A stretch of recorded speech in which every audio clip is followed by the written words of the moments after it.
Order of operations. Parentheses, exponents, multiplication, division, addition, and subtraction. It's a set of standard rules known as the order of operations.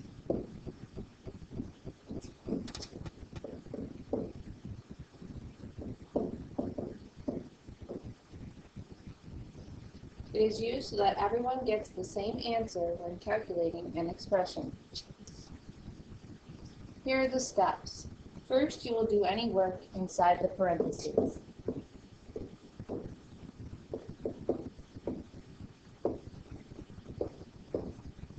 That's what the symbol looks like for parentheses. Second, you will calculate any exponents.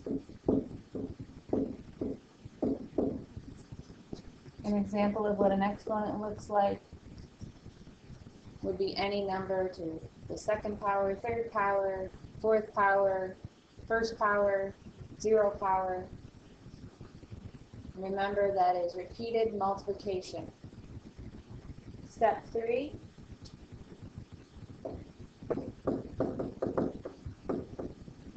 You will multiply and divide as they appear left to right. So you solve, anytime you have multiplying and dividing in the same problem, you solve them left to right. That's extremely important. Do not always look for the multiplication first. Division could be first. Last step is to add and subtract as they appear left to right. Again, you could be subtracting before you're adding because they are first on the left and then on the right. Okay, so we're going to do a couple of examples. You do not have to enclose these into this triangle, but the reason I do this is to show you that you're doing one step at a time and your math actually gets smaller and smaller and smaller in length as you're going down through. I also like to put a little checklist off to the side. These are not required, but it is also a helpful checklist. So I'm going to check for parentheses first. In 14 plus 5 times 2, there are no parentheses.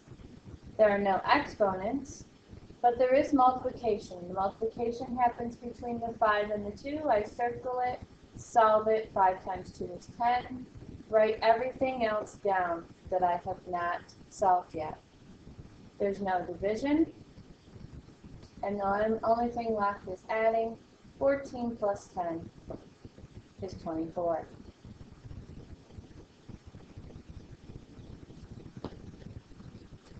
Next example. Again, I'm going to enclose it.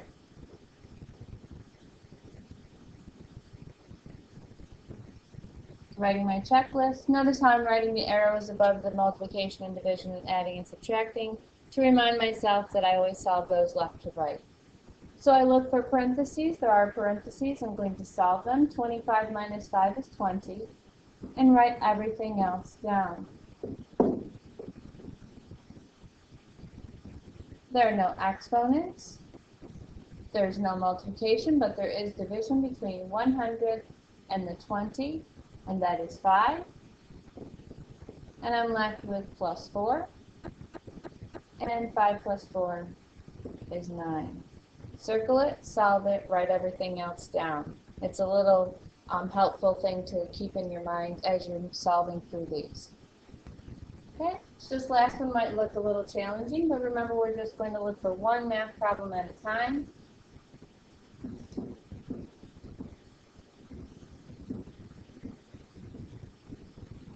Okay, parentheses, 8 divided by 2 is 4. Writing everything else down.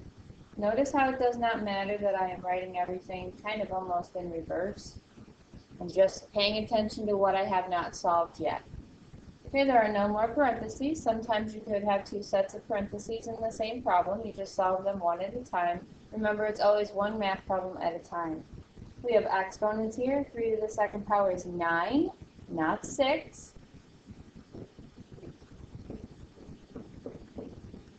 Circled it, solved them, wrote everything else down before I move on to the next step. Multiplication happens between the 9 and the 4. 9 times 4 is 36. Solve that. Write everything else down that I haven't circled. This last one has both adding and subtracting, and remember, adding and subtracting, you go left to right. So I'm actually going to subtract first. It's not wise to subtract while it is a horizontal problem. You might forget to borrow. So I always like to come off to the side and actually solve it vertically. So we have 12 plus 10, circle it, solve it, 22. Now it's time to try some on your own.